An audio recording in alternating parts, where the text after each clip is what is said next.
Anything that affects the integrity, the bodily integrity and the health and well-being of women cannot be justified. And FGM is one traditional practice that cannot be justified.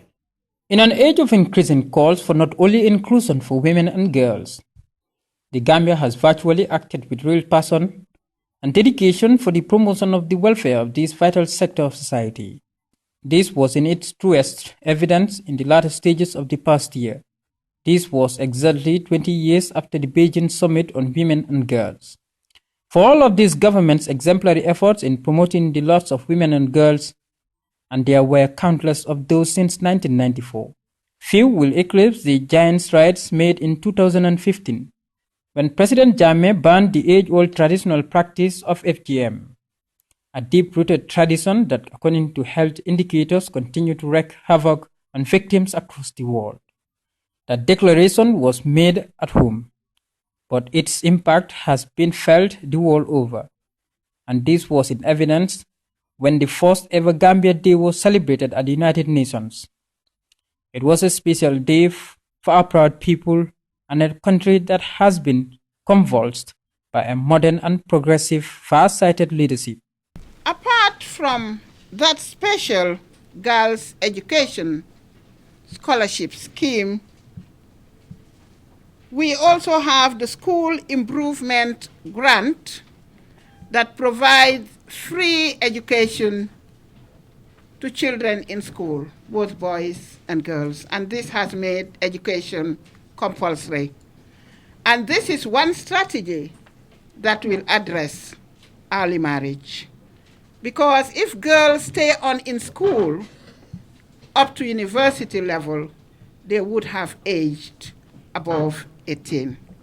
This was a historic day at the UN, and the Gambian ambassador and permanent representative at the United Nations explains it better when he said, "It is time this great country and people tell her own story." The government and people of the Gambia, under the dynamic leadership of President Jammeh, had long advocated the rights of women and girls at home. And now those calls are getting louder, and the world is now listening. Chairperson, it is with a deep sense of pride, once again, as you have alluded to already, an honor and gratitude that we are holding this session here today on the sidelines of the CSW 60, the 68th session of the Commission on the Status of Women. And as I sit here before you on the blessed day, to deliver a statement, of course, at this auspicious occasion, when the Gambia, as I said earlier on, is hosting a side event on the sidelines of CSW 60, for the first time indeed. May I take this opportunity, therefore, to thank all of you for responding to our call. The theme for this side event, focusing on the minds of women and girls, of course, we mean FGMC, no doubt, for sustainable development, is quite apt.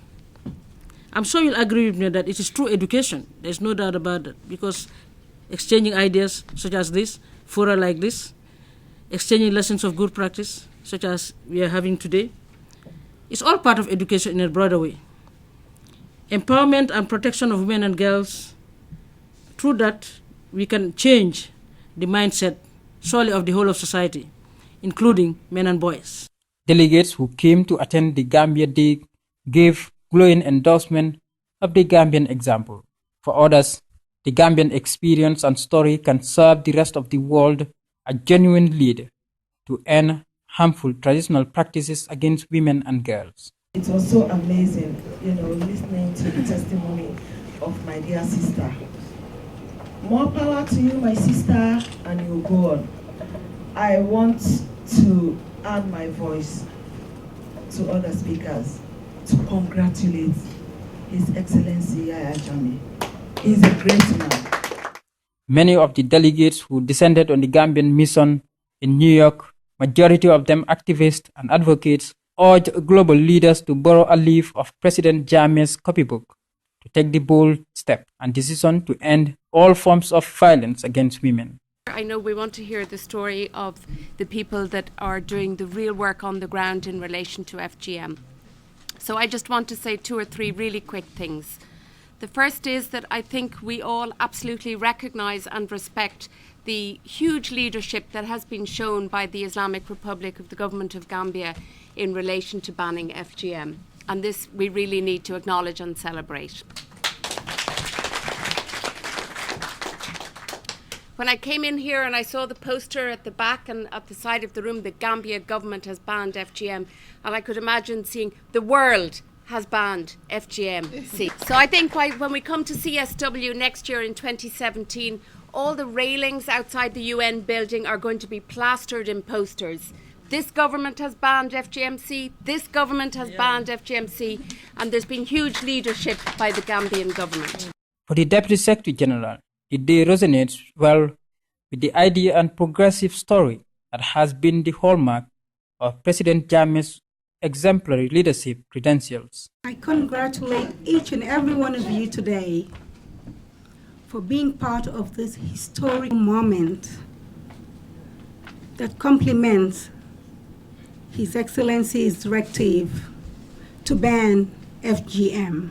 It was a great day for the Gambia at the United Nations, but the overwhelming feeling here was a step towards the future for a bigger and better Gambia Day come 2017.